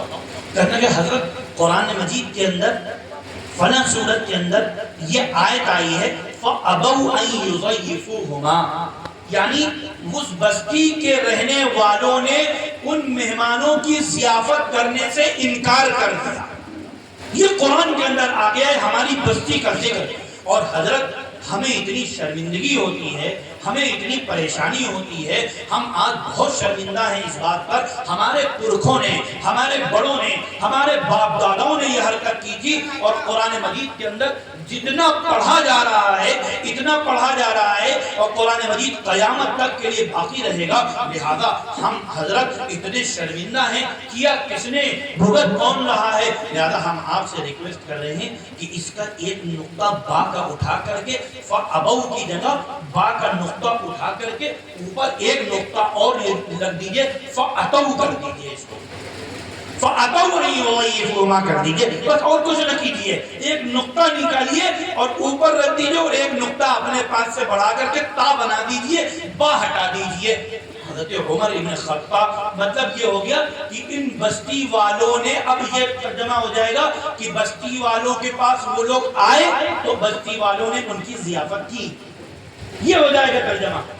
حضرت عمر ابن خطاب رضی اللہ تعالی عنہ نے جب یہ جملہ سنا, نکالا سوٹا اور کہنے لگے جا رہے ہو نہیں جا رہے ہو یہاں سے, جا رہے ہو نہیں جا رہے ہو یہاں سے, میری اوقات کیا ہے. عمر ابن خطاب کی اتنی جرت ہو سکتی ہے کہ اللہ کے کلام کے اندر ایک نقطے کا ہیر پھیر کر کے آگے نیچے بڑھا دے. ارے میری جرت کہاں ہے کہ میں اس نقطے کو اوپر نیچے کر دوں. میں قرآن کے اندر تبدیلی کیسے کر سکتا ہوں, میں قرآن کو کیسے بدل سکتا ہوں. قرآن تو میرے نبی کے اوپر جس طرح نازل ہو گیا ہے اسی طرح پڑھا جاتا رہے گا. یہ ایک نقطے کی تبدیلی نہیں کر پائے حضرت عمر ابن خطاب. اور یہ کیا کہتے ہیں, یہ کہتے ہیں قرآن کے اندر 5 طریقے کی تبدیلی ہوئی ہے, 5 طریقے کی تبدیلی ہوئی ہے قرآن کے اندر. ابھی پوچھ لو جا کر کے, آج کل آپ اپنے دوستوں سے, جو جن کے دوست ہیں ان سے جا کے پوچھئے گا کہ یار تم قرآن کو مانتے ہو کہ نہیں مانتے ہو. ہاں مانتے کیوں نہیں, ہم بہت مانتے ہیں قرآن کو, ہمارا ایمان ہے قرآن کو. یہ بھی بطور تقیہ کہہ دیں گے. آج کل یہ ایک ٹرینڈ چل گیا ہے, کہتے ہیں قرآن کو مانتے ہیں, قرآن کو مانتے ہیں. میرے بھائی قرآن کو تم مانتے ہو, قرآن کو مانتے ہو. میں کہتا ہوں ٹھیک ہے, تم قرآن کو اگر مانتے ہو تو تمہاری کتابوں کے اندر, تمہاری کتابوں کے اندر, میں اپنی بات نہیں کرتا ہوں, اور یہ نقطہ آپ لوگوں کو دے رہا ہوں, آپ لوگوں کو سمجھا رہا ہوں, آپ لوگوں کو بتا رہا ہوں, اپنے نوجوانوں کو, اپنے بڑوں کو, اپنے چھوٹوں کو. تم سے جب بھی کہیں سوال کریں وہ لوگ فیس بک کے اوپر, واٹس ایپ کے اوپر, انسٹاگرام کے اوپر تم سے سوال کرتے ہیں, تم لوگ الجھ جاتے ہو اور اپنے علماء کی طرف پوچھنے کے لیے بھاگنے لگتے ہو, کیونکہ تمہیں معلوم نہیں ہوتا ہے. جب تک بھاگتے بھاگتے ہو, معلوم کرتے ہو, علماء بھی کیسے بتائیں گے, ان کا بھی اتنا مطالعہ نہیں ہوتا ہے, اس وقت وہ بھی نہیں جانتے. ارے بھیا جیسے ہی وہ سوال کرا کرے, ان کے سوال کو کنارے رکھا کرو, کاؤنٹر اٹیک کیا کرو, اور اپنی طرف سے ایک سوال پوچھو, اپنی طرف سے سوال پوچھو ان سے, اور ان سے اتنا پوچھو کہ تمہارا ایمان قرآن کے اوپر ہے کہ نہیں ہے. بس اتنا پوچھو, کچھ اور نہیں. یہ میں اپنی بات نہیں کہہ رہا ہوں, یہ ہمارے شیخ, ہمارے مرشد, امام اہل سنت, ہم سب کے قائد امام اہل سنت حضرت مولانا عبد الشکور فاروقی لکھنوی رحمت اللہ علیہ نے یہ کہا تھا کہ باقاعدہ انہوں نے ایک واقعہ بیان کیا, اور وہ واقعہ اس کو درکنار کرتا ہوں. انہوں نے امروہہ کے مناظرے کے اندر ان کا ایک مجتہد موجود تھا, سبت علی نام کا شاید اس کا, اس امروہہ کے مناظرے کے اندر, پنجاب کے مناظرے کے اندر, ممبئی کے مناظرے کے اندر انہوں نے اعلان کر دیا کہ ایک بات سن لو, میں تم سے کہنا چاہتا ہوں کہ یہ بتاؤ تمہارا ایمان قرآن پر ہے کہ نہیں ہے, ہم کو ہاں اور نہ میں جواب دو. یہ اٹیک کیا حضرت امام اہل سنت, اور ان کا کہنا بھی تھا کہ تم ادھر ادھر کی بات نہ کیا کرو, تم ان سے یہ نہ پوچھا کرو کہ تمہارا نبی کے اوپر ایمان ہے کہ نہیں ہے, تم اماموں کو زیادہ مانتے ہو یا نبوت کو زیادہ مانتے ہو, تمہارے اندر متع کی اتنی اجازت کیوں ہے, تم شراب وراب پینے کی بات کے بارے میں کیا کرتے ہو, تم ازواج مطہرات کے بارے میں تمہارا عقیدہ کیا ہے, صحابہ کے بارے میں عقیدہ کیا ہے, یہ سب کنارے رکھو. ایک بات سیدھی سیدھے پوچھو, تمہارا ایمان قرآن کے اوپر ہے کہ نہیں ہے, سیدھی سیدھی بات. یا تو وہ یہ کہے گا کہ ہاں میرا ایمان قرآن کے اوپر ہے, اس کا بھی جواب سن لینا, اور یا پھر یہ کہے گا کہ میرا ایمان قرآن کے اوپر نہیں ہے. اگر نہیں ہے تو بات کلیئر, نہیں ہے تو تم بھی نہیں ہو, تم بھی نہیں ہو. اور اگر تمہارا ایمان قرآن کے اوپر ہے تو اب جواب مجھ سے سنو, تمہارا ایمان قرآن کے اوپر ہے؟ وہ کہے گا ہاں میں قرآن کو مانتا ہوں، حالانکہ ان کا قرآن ایک صاحب غار کے اندر چھپے بیٹھے ہوئے ہیں، ان کے پاس اصل قرآن ہے۔ وہ لوگ یہ کہتے ہیں کہ 313 جب قاعدے کے اچھے لوگ آ جائیں گے تب وہ قرآن لے کر کے آئیں گے۔ اس کا مطلب آپ کو سمجھ لیے جانب مخالف کیا ہوا کہ جب وہ 313 اچھے لوگ آ جائیں گے تب وہ قرآن لے کے آئے گا، یعنی اب تک اچھے لوگ سمجھ لیجیے۔ اب آپ آگے کی بات میں آپ سے نہیں کہوں گا، آپ لوگ عقل مند ہیں جرول کے لوگ ماشاءاللہ اتنے تو، لہذا اب کیا کہیں گے؟ وہ کہتے ہیں میرا ایمان قرآن کے اوپر ہے۔ میں کہتا ہوں پھر آپ کو بتاتا ہوں، ان کی 4 کتابیں ہیں، جس طریقے سے 6 کتابیں ہماری ہیں جن کو صحاح ستہ کہا جاتا ہے، بخاری، مسلم، ابو داؤد، ترمذی، نسائی، ابن ماجہ، 6 کتابیں ہماری ہیں جن کو کہا جاتا ہے۔ جو لوگ جب بھی کوئی بات کرو کہتے ہیں اپنی بخاری سے دکھائیے، اپنی صحاح ستہ سے دکھائیے، اپنی صحیح حدیث کی کتاب سے دکھائیے۔ ویسے ہی ان کی بھی کتابیں ہیں 4، ہم ان کے بارے میں تمہیں بتاتے ہوں۔ سب سے پہلی کتاب ان کی کتاب الاصول ہے، جس کی 3 قسمیں ہیں۔ کون کون سی؟ ایک اصول کافی ہے، ایک فروع کافی ہے، ایک روضہ کافی ہے، یعنی ایک کتاب اس کی 3 قسمیں۔ یہ ایک ہی کتاب ہے اصول کافی، یہ 3 کتابیں اس کے 3 قسمیں ہیں۔ دوسری کتاب ان کی دوسری کتاب تہذیب الاحکام، ان کی تیسری کتاب مظلہ یحذرہ الفقیہ، ان کی چوتھی کتاب الاستبصار۔ یہ 4 کتابیں ایسی ہیں، یہ 4 کتابیں ان کی ہیں جس کے اندر 2000 سے زائد روایتیں موجود ہیں کہ جس کے بارے 2000 روایتیں موجود ہیں جو یہ کہتی ہیں کہ قرآن مجید بدلا ہوا ہے۔ قرآن مجید یہ والا قرآن مجید نہیں ہے، قرآن مجید ابو بکر نے بدل دیا، قرآن مجید عمر نے بدل دیا، قرآن مجید عثمان نے بدل دیا، علی کی آیتیں نکال دی، علی کے بارے میں آیتیں آئی تھی وہ نکال دی، لہذا تحریف کے قائل ہے۔ 2000 سے زائد روایتیں ان کی موجود ہے جس میں یہ کہتے ہیں کہ قرآن تحریف شدہ ہے۔ اب تم کہتے ہو کہ ہمارا قرآن پر ایمان ہے اور دوسری طرف تمہاری حدیثیں ہیں، ایک کام ہو سکتا ہے، 2 میں سے ایک کام ہو سکتا ہے، یا تو ان حدیثوں کو نکال کے ختم کر دو اور قرآن پر ایمان لے آؤ، یا پھر قرآن کے اوپر ایمان نہیں لاتے ہو۔ اگر ان حدیثوں کو نہیں نکالتے ہو تو پھر تمہارا قرآن کے اوپر ایمان نہیں ہے، اور میں کہتا ہوں مرتے مر جائیں گے لیکن قرآن کے اوپر ایمان نہیں ثابت ہوتا۔ یہ تم لوگوں کو نقطہ دے کے جا رہا ہوں آج، اس نقطے کو بس سمجھ لیجیے۔ جب بھی کوئی بات ہو، امام اہل سنت کا قول ہے، میرا اپنا نہیں، انہوں نے بتایا۔ آج ہم بھول گئے، آج اس میسج کو کوئی دیتا ہی نہیں ہے، اپنے لوگوں کو کوئی بتاتا ہی نہیں ہے کہ ان سے کاؤنٹر سوال ہم کو کیا کرنا ہے۔ یہ سوال کرو، رسالت پہ بعد میں آنا، نبوت پہ بعد میں آنا، توحید پہ بعد میں آنا، اس کے بعد اور دوسرے احکامات کے اوپر بعد میں آنا، زکوٰۃ میں بعد میں آنا، کسی اور چیز میں بعد میں آنا۔ سب سے پہلے ان سے پوچھنا، حضور آپ کی خدمت میں ایک سوال عرض ہے، آپ یہ بتا دیجئے کہ آپ کا ایمان قرآن کے اوپر ہے کہ نہیں ہے؟ آپ کا ایمان۔ اب وہ بدعتے، ان کے بڑے بدعتے رہ گئے تھے، چھوٹے تو بدعتے نہیں ہے، چھوٹے بدعتے، اور اگر کہہ دے ہے تو کہہ دینا وہ 2000 روایتوں کا کیا کریں جو آپ کی کتابوں کے اندر موجود ہے، یہ تو حضرت وہ نکال دیجئے۔ وہ کہیں گے ہم نہیں نکالیں گے، تو ہم کہتے ہیں ہم نے آپ کو نکال دیا، ختم بات، سلسلہ ختم یہیں سے۔ اس لیے میرے بھائی یہ عقیدے کی بنیادی باتیں ہیں، صحابہ کرام رضوان اللہ۔ اور ایک بات آپ لوگوں کے سامنے اور بتا دوں، جس نے بھی صحابہ کرام کے اوپر انگلی اٹھائی ہے، میں نے اپنی زندگی کے اندر میرا صحابہ کے اوپر عقیدہ کیوں مضبوط ہوا؟ میں خاندان فاروقی سے ہوں، ٹھیک ہے، آپ لوگ یہ کہہ دیں گے کہ آپ نے اپنی آنکھ جب کھولی تھی آپ کی گھٹی کے اندر یہ ملا، صحابہ کرتے ہوئے، ٹھیک ہے مجھے ملا، بہت اچھی بات آپ کہتے ہیں مجھے ملا، واقعتاً مجھے ملا، لیکن کچھ باتیں اپنی عقل سے بھی تو سوچنے والی ہوتی ہیں۔ یہ تھوڑی نہ ہوتا انا وجدنا آباءنا، ہم نے اپنے باپ داداؤں کو یہی کرتے ہوئے دیکھا ہے تو اسی وجہ سے ہم بھی کر رہے ہیں، یہ تھوڑی نہ ہوتا ہے۔ بھائی ہمارے باپ داداؤں نے کچھ غلطیاں بھی تو کی ہیں، ہمارے بڑوں نے کچھ غلطیاں بھی تو کی ہیں، کیا وہی غلطیاں ہم بھی کرنے نہیں کرتے نا؟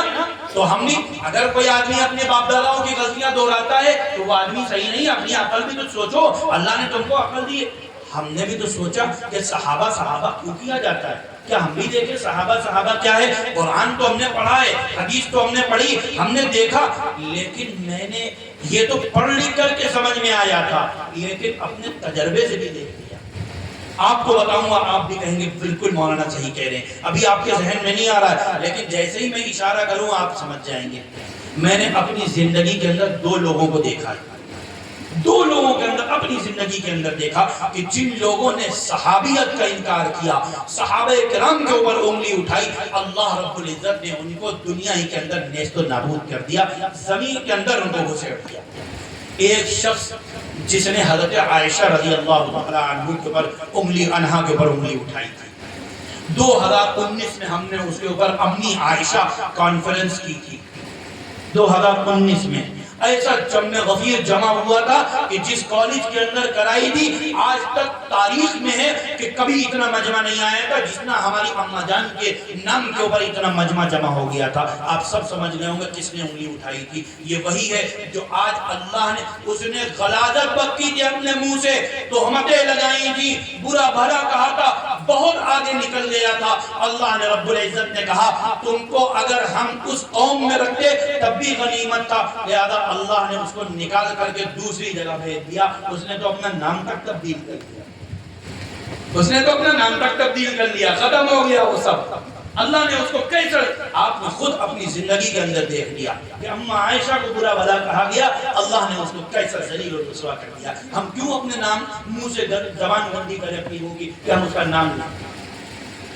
اللہ نے رسوا کیا، آپ کو سب کو معلوم ہے کیسا رسوا کیا کہ اس کو اب اس کی قوم والے نہیں پوچھتے ہیں، جن کی خاطر اس نے کیا تھا وہی لوگوں نے چھوڑ دیا ان کو، جن کی وجہ سے کیا تھا اسی نے چھوڑ دیا ان کو۔ یہ کس کے اوپر، یہ کس کی مار تھی، یہ کس کی عزت تھی، یہ کس کی وجہ سے ہوا؟ یہ ہماری اماں جان کی وجہ سے ہوا کہ ہماری اماں جان کے اوپر انگلی اٹھائی تھی۔ اللہ رب العزت نے اس کو دنیا ہی کے اندر ایسی سزا دی، ایسی سزا دی کہ آج وہ منہ دکھانے کے لائق نہیں رہ گیا۔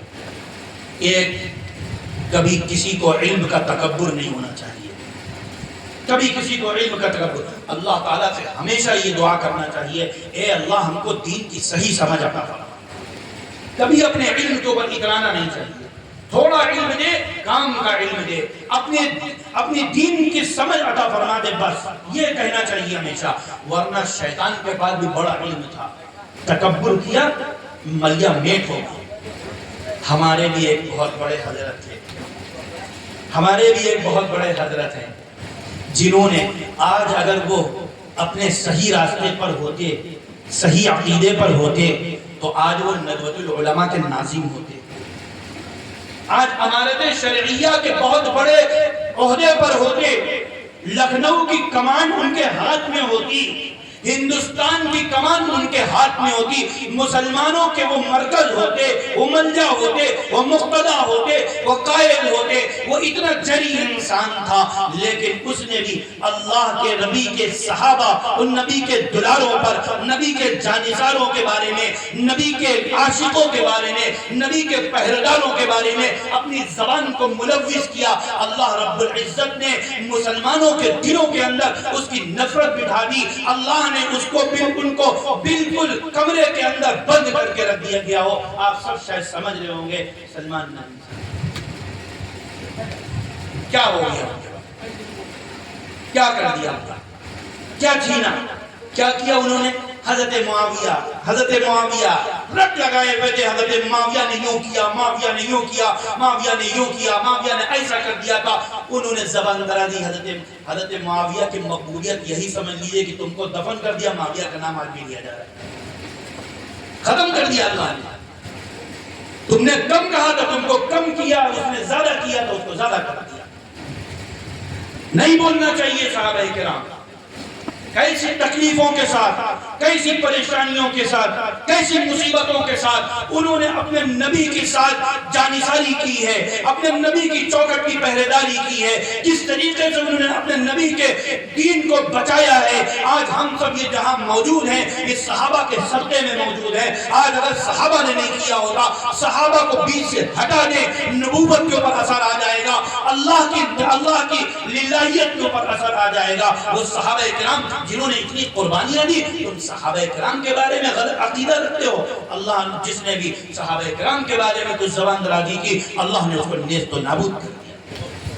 اور جو لوگ صحابہ کرام کے نام لیوا تھے، میں نے اپنی زندگی کے اندر دیکھا، میرے والد محترم اسی طریقے سے امام جانشین امام اہل سنت حضرت مولانا عبدالعلیم صاحب رحمۃ اللہ علیہ، اسی طریقے سے ہمارے والد محترم قائد ملت حضرت مولانا عبدالولی فاروقی رحمۃ اللہ علیہ، انہوں نے پوری زندگی اللہ صحابہ صحابہ صحابہ صحابہ کیا۔ آج اللہ رب العزت نے ان کی محبت، ان کے جرمل والوں کو کیا دیا تھا؟ انہوں نے کوئی پیسے آ کے دے گئے تھے، کوئی گڈیاں آ کے دے گئی تھی، کوئی بہت بڑے کام کرا دیے تھے، کوئی مل کھلوا دی تھی۔ آپ لوگوں کے دلوں میں ان کی محبت کیوں ہے؟ کیونکہ وہ صحابہ سے محبت کرتے تھے، اللہ نے آپ کے دلوں میں ان کی محبت پیدا کروا دی۔ اللہ کے رسول کی حدیث ہے، جو لوگ جب اللہ اپنے نیک بندوں کو، جب اللہ کے جو مقرب بندے ہوتے ہیں، اللہ ان کی محبت لوگوں کے دلوں کے اندر اپنے آپ قدرتی طور سے بٹھا دیتا ہے۔ جنہوں نے صحابہ کیا اپنی پوری زندگی کے اندر، آج وہ اس دنیا سے چلے گئے ہیں، لیکن ان کا نام آج بھی لیا جا رہا ہے، کل بھی لیا جائے گا، اور جب تک یہ تحریک زندہ رہے گی، کل قیامت تک کے لیے جب تک یہ تحریک زندہ رہے گی، ان کا نام لیا جاتا رہے گا۔ آج کیوں حضرت مولانا عبدالشکور فاروقی رحمۃ اللہ علیہ کا نام لیا جاتا ہے؟ کیوں عبدالحلیم فاروقی کو یاد کیا جاتا ہے؟ کیوں عبدالسلام فاروقی کو یاد کیا جاتا ہے؟ کیوں عبدالاول فاروقی کو یاد کیا جاتا ہے؟ اسی وجہ سے کہ صحابہ صحابہ صحابہ صحابہ صحابہ کرتے کرتے اپنی جانوں کا نذرانہ دے کر کے چلے گئے۔ آج ہمارے دلوں کے اندر وہ زندہ ہیں، تابندہ ہیں، آج ہمارے دلوں کے اندر وہ بالکل جگمگا رہے ہیں۔ کس وجہ سے؟ کیونکہ انہوں نے صحابہ کیا، جنہوں نے صحابہ کو چھوڑ دیا اللہ نے ان کو چھوڑ دیا، جنہوں نے صحابہ کو یاد رکھا اللہ نے ان کو یاد رکھا۔ میرے بھائی، یہ عقیدہ اس لیے نہیں کہتا ہوں، یہ عقیدہ یہ ایسے ہی نہیں ہے۔ صحابہ کرام کا ذکر قرآن مجید کے اندر اللہ رب العزت نے ایسے ہی نہیں کیا ہے، کہیں جہاں جہاں اپنا ذکر کیا وہاں وہاں اپنے رسول کا ذکر کیا، اور جہاں جہاں رسول کا ذکر کیا وہاں وہاں صحابہ کرام کا ذکر کیا، صحابہ کرام کا ذکر کیا۔ تم چھوٹی چھوٹی باتوں کے لیے اٹھتے رہتے ہو، وہ کہتے ہیں ان کے اندر جنگیں ہوئی تھی، ان کے اندر فلاں بات ہوئی تھی۔ ارے بھیا، وہ ان کے اندر جنگیں ہوئی تھی، اللہ رب العزت نے قرآن مجید کا بھی پڑھا ہے۔ قرآن مجید کھول کر کے دیکھو تو قرآن مجید اگر تم کو میسر ہوگا تبھی تم کھول کے دیکھو گے۔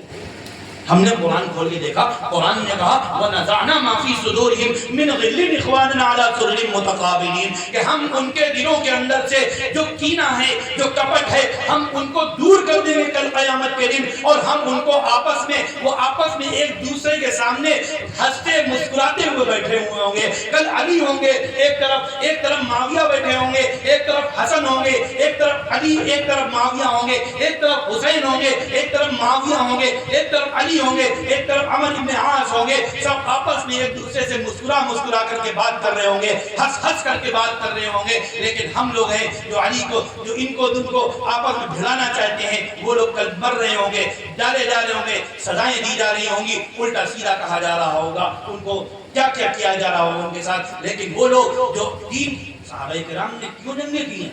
آخری بات کہہ کر کے اپنی بات کو ختم کرتا ہوں۔ صحابہ کرام کی جنگیں کیوں نہیں ہوئی؟ اپنے مفاد کے لیے، اپنے گھر والوں کے لیے، اپنے خاندان کے لیے، یا اپنے محلے کے لیے، اپنے شہر کے لیے؟ نہیں، صحابہ کرام نے جو بھی جنگیں آپس میں ہوئی ہیں وہ صرف اس وجہ سے ہوئی ہیں کہ وہ بھی یہ کہتے تھے کہ میرے نبی کا دین بلند ہو جائے، اور یہ بھی کہتے تھے میرے نبی کا دین بلند ہو جائے۔ وہ بھی اپنے اللہ کو راضی کرنے کے لیے کرتے تھے، یہ بھی اپنے اللہ کو راضی کرنے کے لیے کرتے تھے۔ لہذا میرے بھائی، صحابہ کرام نے جو کچھ بھی کیا وہ اپنے اللہ کو راضی کرنے کے لیے کیا۔ اس کے بعد جو معاملات آئے، جو چیزیں آئیں، اس کے بارے میں تاریخ کہتی ہے کہ ہم کو ان سب چیزوں میں پڑھنے کی کیا ضرورت ہے۔ ہم سے قبر کے اندر یہ نہیں پوچھا جائے گا کہ علی و معاویہ میں جنگ ہوئی تم کس کے ساتھ تھے۔ ہم سے یہ پوچھا جائے گا کہ جو علی نے کیا تھا تم نے کیا، جو معاویہ نے کیا تھا دین کے اوپر چلے تم نے کیا، جو حسین نے کیا تھا وہ تم نے کیا، جو حسن نے کیا تھا وہ تم نے کیا، جو ابو بکر نے کیا تھا وہ تم نے کیا۔ جس طریقے سے نبی کی جانثاری ابو بکر نے کی تھی تم نے کی۔ جس طریقے سے معاویہ نے کی تھی تم نے کی، یہ تو ہم سے پوچھا جا سکتا ہے، یہ نہیں پوچھا جائے گا کہ تم نے کیا معاملے کیے تھے۔ لہذا اللہ تعالیٰ سے دعا کیجیے کہ اللہ تعالیٰ ہم سب لوگوں کے عقیدے جس طریقے سے اللہ نے ہم کو اس امت کے اندر پیدا کر کے احسان فرمایا ہے، پھر اسی طریقے سے اللہ نے ہم کو اس قصبے جرول کے اندر پیدا فرما کر کے ہمارے اوپر احسان کیا ہے، پھر اسی طریقے سے اللہ نے ہم کو اس گھرانے کے اندر پیدا کر کے احسان فرمایا ہے، پھر آپ لوگوں کو ان جلسوں کے اندر آنے کے لیے اللہ رب العزت نے آپ کا احسان فرمایا ہے کہ ہم لوگوں کو یہ سننے اور سنانے کی نوبت ملی ہے، ورنہ بہت سے لوگ ایسے ہیں جن کو نہ سننا ملتا ہے نہ سنانے کا موقع ملتا ہے۔ اللہ تعالیٰ آپ لوگ بڑے خوش نصیب لوگ ہیں کہ جن کو اللہ نے چنا ہے، لہذا اپنے عقیدوں کو درست کیجئے، صحابہ کرام کی عزت اور احترام اور ان کی عظمت کو اپنی آنکھوں کا نور، اپنے دل کا سرور بنائیے، اور اپنے نبی کے احکامات، صحابہ کی تعلیمات پر عمل کیجئے۔ انشاءاللہ العزیز دیکھیے گا زندگی کتنی کامیاب اور کامران گزرے گی۔ اللہ تعالی ہم سب کو کہنے سننے سے زیادہ عمل کرنے کی توفیق عطا فرمائے۔ اب جس کے جی میں آئے لے وہ اس سے روشنی، اب جس کے جی میں آئے لے وہ اس سے روشنی۔ ہم نے تو دل جلا کے سر عام رکھ دیا ہے۔ وآخر دعوانا ان الحمدللہ رب العالمین۔